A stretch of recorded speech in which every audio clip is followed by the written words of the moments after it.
Good morning mga bashers, mga master. Ayan mga idol. Ayan, may bagong customer naman si Madam KitKat. Ayan, bali gumagawa kasi ako dito kanina ng tanggal ng mga yung torque drive bearing. Ayan, ito. Bali gumagawa ako ng pantanggal nito. Sa mga panggilid yan mga idol. Ayan. Ayan, ito yung kakawit dun sa pinaka-bearing. Yan. Yan, kakawitin yung ganyan yan. Tapos ito, bali hindi pa tapos to. May gagawin pa ako dyan kasi isisingit ko muna tong customer ni Madam KitKat. Bali magpapa-welding tong sidecar ni Sir ay masyadong maingay pag nananakbo. Ayan o, makakalampag.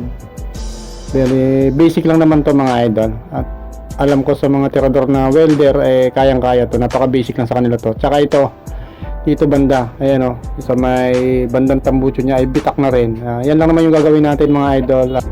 Ayan, at tirahin ko na, baka tirahin pa ng iba mga idol.